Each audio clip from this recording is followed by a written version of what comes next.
Greetings and welcome to the TransAct Technologies third quarter 2025 earnings call. At this time, all participants are in a listen-only mode. A question-and-answer session will follow the formal presentation.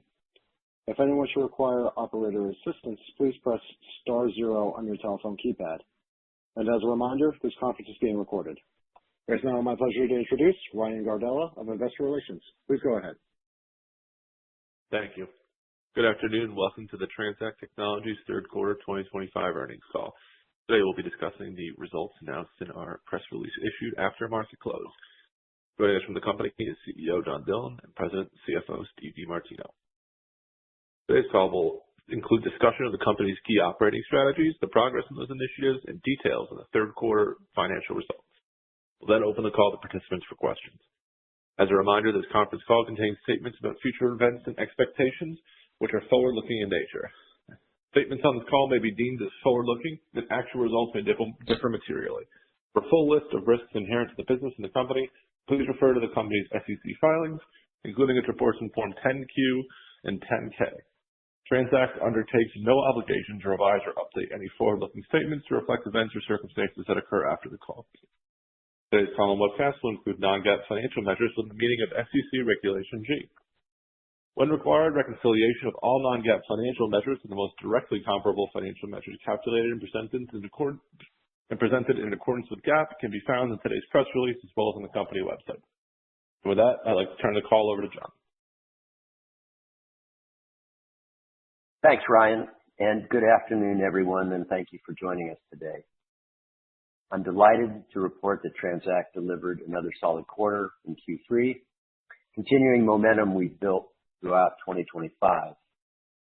For the quarter, we sold 1,591 BOHA terminals, bringing the year-to-date total to 5,883 units, and that's up 58% from the 3,732 units sold through the first 9 months of 2024. I'm pleased with this increase and believe it shows clear progress against the initiatives. As I mentioned in the past, units sold remain the best indicator of success for our sales organization. And when I first joined as CEO, I laid out a clear land and expand strategy, and clearly that expand motion is working well. The improving results for food service technology, we call it FST, that business highlights the effectiveness of the go-to-market improvements, and we believe this trajectory sets us up for ongoing progress and continuing improvement as we move into 2026. Our goal is to build the business with repeatable execution while leaning into the competitive advantages that make TransAct unique and allow us to win in the market. And before diving into the results, let me provide an update on our acquisition of the perpetual license to the BOHA source code, which we announced back in August. As a reminder, we acquired this royalty-free license for $2.55 million, and it gives us full control to use, host, market, sublicense, distribute, copy, and modify the code. The implementation and stand-up process have gotten off to a good start, and we're encouraged by what we will mean to TransAct and our BOHA business. Greater operational freedom, the ability to enhance the software without constraint, and long-term value creation for shareholders and employees. We expect the fully operational and supported version to launch in early 2027 and already see tangible progress towards that goal. Now let me dive into our FST highlights for the quarter. Total FST net sales rose to $4.8 million, up 13% year over year, driven by hardware sales and growing recurring revenue, including a partially strong quarter for labels. Recurring FST revenue climbed to $3.3 million, generating a modest uptick in ARPU to $792 per unit from $700 in the prior year quarter. The main takeaway on the FST side of the business is that we're executing against our priorities and moving the needle meaningfully. We see good momentum, and our GTM changes are yielding positive results. The rollouts from prior quarters are progressing as planned, and our existing base of approximately 40,000 AccuDate 9700 units, plus first-generation BOHA terminals, remains a ripe opportunity for upgrades and expansion. We're focusing on that opportunity alongside new clients and customer growth. We continue driving conversions and expansions with key customers in the third quarter, including further upgrades across multiple Tier 1 accounts. This includes additional rollouts with our major QSR customer and multiple C-store chains, where the Terminal 2 is delivering real value to customers in the form of increased efficiency, reduced weight, and ultimately higher margins for them. We added 2 new logos in the quarter, which, while lower than we expected, was more than offset by expansion with our existing customer base. In line with this, we're excited about 2 recent customer wins that demonstrate the appeal of our BOHA platform. First, in September, we secured a rollout with one of the nation's largest sushi franchise operators, which has over 2,100 locations.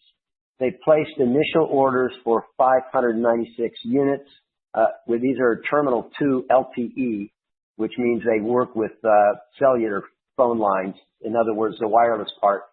And these units are part of a broader initiative to modernize their network with plans to eventually equip all their locations.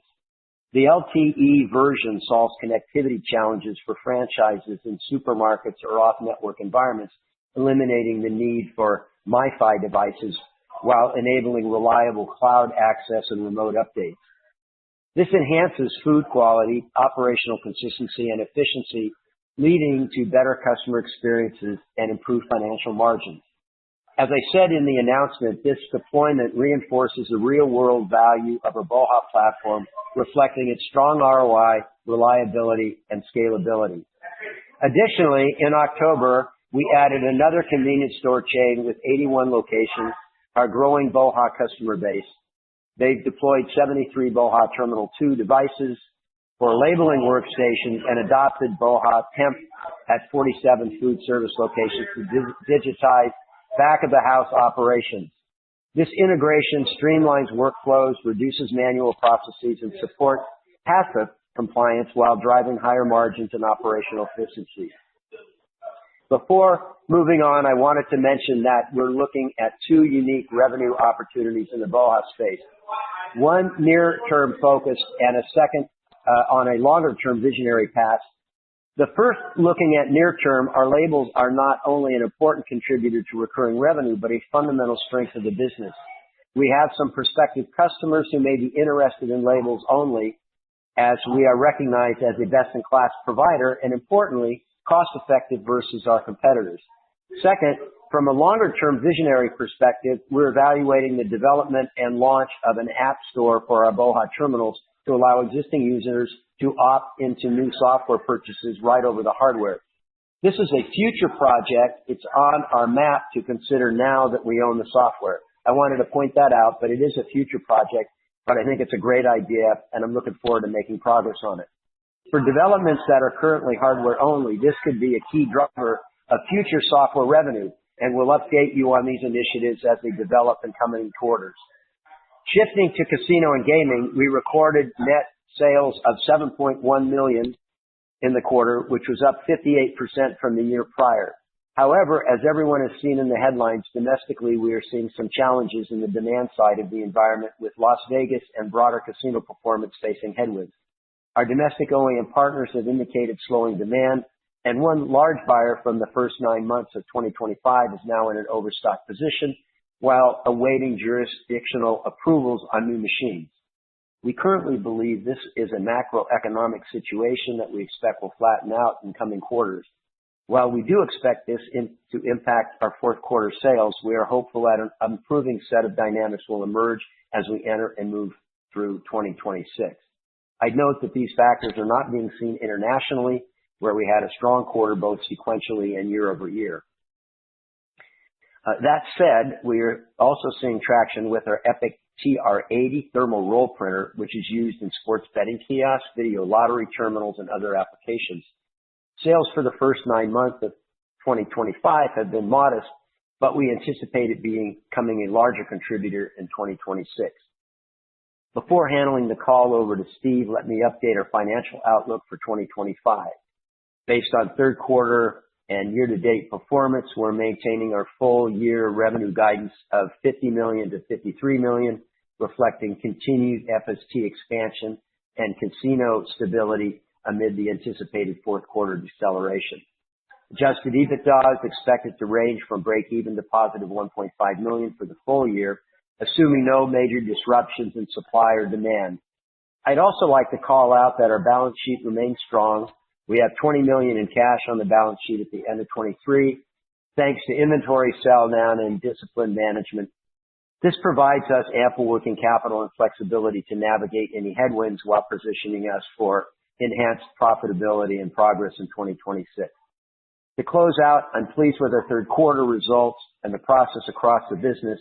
We drove significant BOHA terminal sales growth year to date, achieved higher FST sales with strong recurring contributions while maintaining positive adjusted EBITDA for the third straight quarter.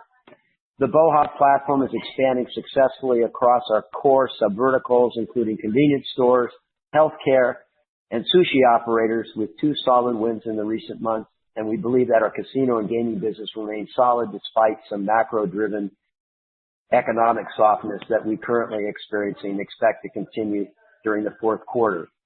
We continue our focus on execution, operational improvements, and fiscal discipline to drive shareholder value. And with that, I'll turn the call over to Steve for a detailed review of the financials. Steve? Thank you, John. And thanks everyone for joining us this afternoon. Let's turn to our third quarter results in more detail. Total net sales for the third quarter were $13.2 million, which was down 5% sequentially, but up 21% compared to $10.9 million in the prior year period. Sales from our food service technology market, or FST, for the third quarter were $4.8 million. That was up slightly by 2% sequentially and also up 12% compared to $4.3 million in the prior year period. Our recurring FST revenue, which includes software and service subscriptions, as well as consumable label sales, for the third quarter were $3.3 million. That was up 10% sequentially and up 13% compared to $2.9 million in the prior year period. Our ARPU for the third quarter of 25 was $792, which was consistent sequentially with Q2, but up 13% year over year. Our ARPU for Q3 improved versus prior year as a result of strong growth in label sales. Our casino and gaming sales were $7.1 million, which was down 7% sequentially, but up 58% year over year, reflecting the market rebound John discussed. Results were further driven by a new OEM win for use in non-casino charitable gaming applications, combined with normalized buying from just about all our major OEMs. As John mentioned, we expect our fourth quarter casino and gaming sales to be sequentially lower due to dynamics in the domestic casino market. POS automation sales for the third quarter declined sequentially by 32% and also declined 65% from the comparable prior year period to $399,000. As we discussed in the past, we believe that Ithaca 9000 printer sales have now reached a new normalized level based on competitive dynamics. As a result, we expect sales for POS automation to remain in about the $400,000 to $500,000 range per quarter for the foreseeable future. Moving to TransAct Services Group, or TSG, for the third quarter, TSG sales were down 8% year over year to $792,000. This decrease was due to lower demand for legacy spare parts on a year-over-year basis, somewhat offset by higher shipping revenue. We expect TSG sales to remain at about this quarterly run rate going forward, consistent with normalized demand. Moving down the income statement now, our third quarter gross margin was 49.8%, which was up from 48.1% in the prior year period and up 160 basis points sequentially. Our margin performance reflects higher sales as well as a higher mix of casino and gaming sales compared to the prior year, somewhat tempered by modest cost headwinds from overhead, inflation, and tariffs. We expect gross margin to remain in the mid to high 40% range for the remainder of 25. I also want to give a brief update on our tariff situation. During the third quarter, we implemented a second small price increase to the original tariff surcharge we implemented earlier in 25 on applicable imported items. We did this to cover incrementally higher tariff and air freight charges we're incurring. To date, we haven't experienced any significant pushback from customers, and don't believe this has had any negative impact on our sales performance for the quarter. While we don't have any further price increases planned at this time, this is a fluid situation that we'll continue to closely monitor and update you all as needed.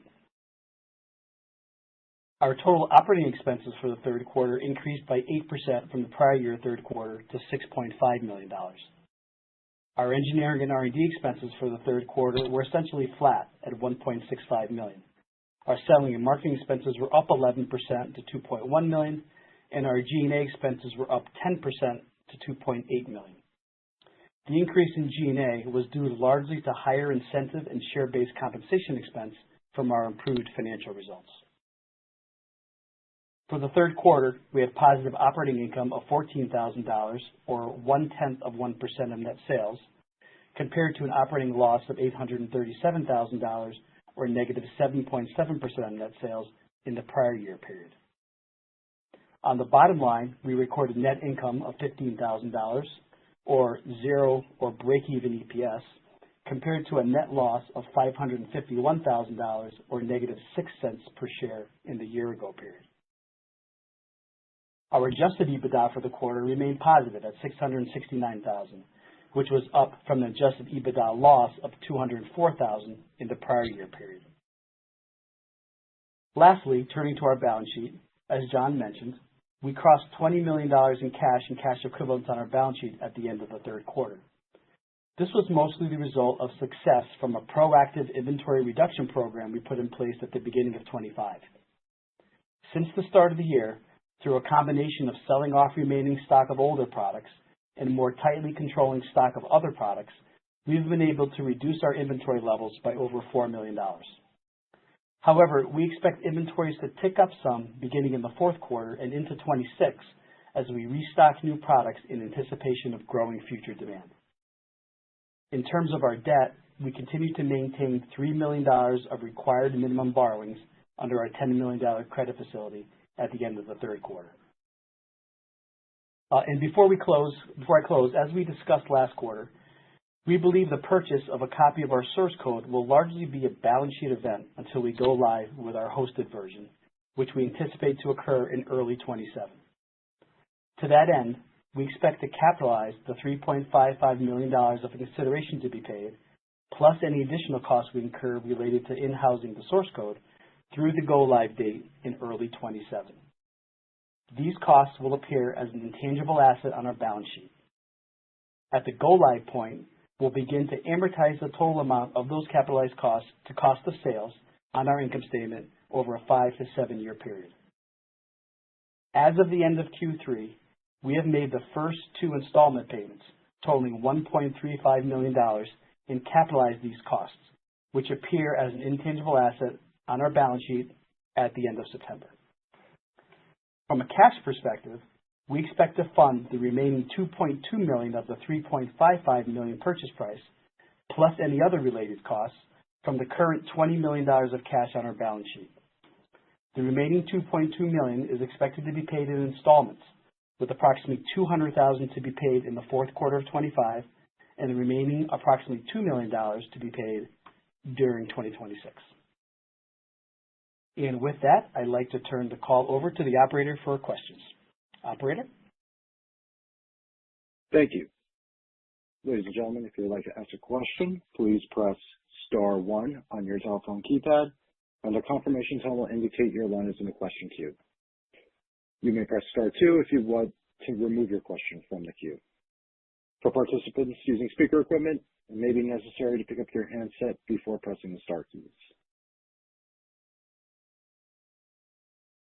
And the first question comes from the line of Jeff Martin with Roth Capital Partners. Please proceed. Thanks. Good afternoon, John and Steve. John, could you give us an update? You mentioned on the last quarter's call that in casino and gaming you're getting more aggressive and you're incentivizing, winning competitive deals. Just curious how that initiative is going, and if you could give us an update on the competitive landscape in that market.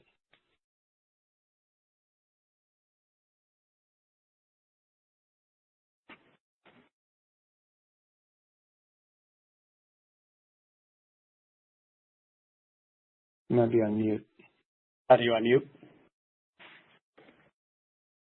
I was on mute. Thanks for the question, Jeff. Let me just say that, when you build a sales compensation plan for your sales team, you should assume that they're entirely coin operated. In other words, they're going to do exactly what makes them the most money.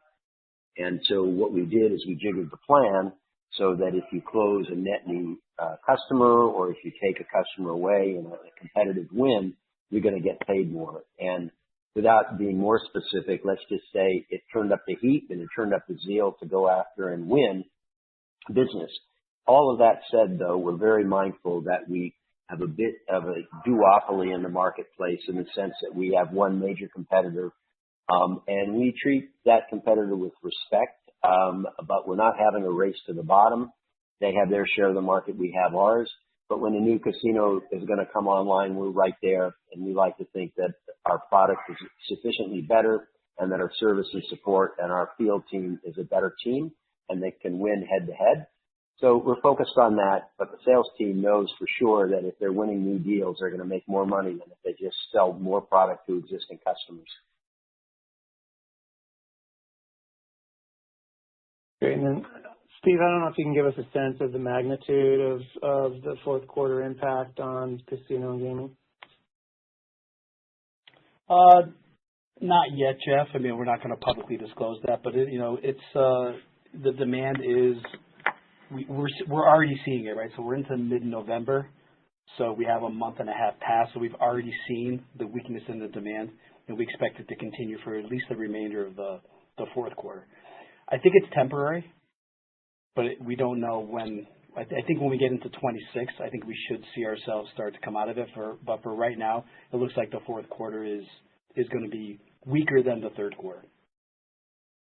Right. Okay. And then with respect to the non-charitable gaming markets, are you seeing much on the regulatory front that we could see more states open up as we head into 2026 here? John, you want to take that or you want me to take it?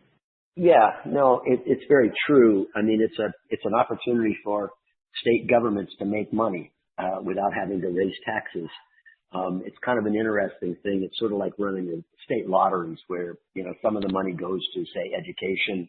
Some of the money goes to the state that they can pool and use for whatever they want. Some of it goes to the player, and some of it goes to either the operator or the venue. And what's interesting about that market is that it's sort of a winner take all. If you are in that business, you would go to a state and you just pick a state and you'd say to the state government, I think I can do this for you, and I will give me a contract for the entire state, and I'll roll these machines out into places like VFW centers and other places where people like to play these games of chance. And it kind of feels good for the player because the player knows that they're somewhat funding, a charitable event. It's very much like selling lottery tickets at the state level. And so when a vendor that resells our machines wins the state, that particular state, we will get 100% of the business. So it's looking pretty interesting in a lot of states, as you know, that they tend to follow suit. If one state does it and it works well, they tend to do the same thing.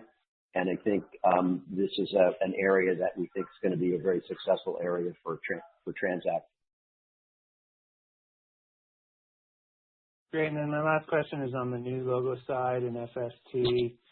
I think you had 2 new logos last quarter, 2 this quarter.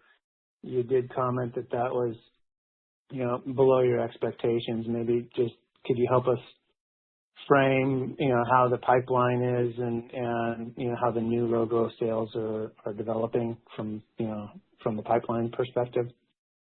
Sure. The sales cycles are long and kind of lumpy, especially since we're targeting the largest organizations that are in the food service industry. So it's a little bit like selling enterprise software. However, the 2 new accounts that we landed have potential to deliver, a considerable amount of volume over time, and that's part of the land and expand strategy. Pipeline remains basically the same. We have enough coverage to make the numbers that we forecast internally. So I'm okay with that. But we are continuing to focus on the GTM, the go-to-market, the lead generation, and those other things that basically feed the top of the funnel And then we're paying a lot of attention to the metrics as the opportunities go through the funnel. What's a yield at each step, and what can we do in each one of those steps to improve it? So I'm comfortable with the performance. Obviously, more new accounts is better, but the accounts that we landed in this quarter will be accounts that sustain us in the future.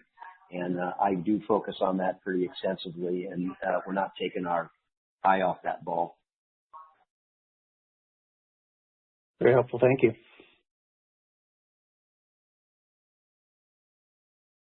Thank you. As a reminder, if you would like to ask a question, please press star one on your telephone keypad.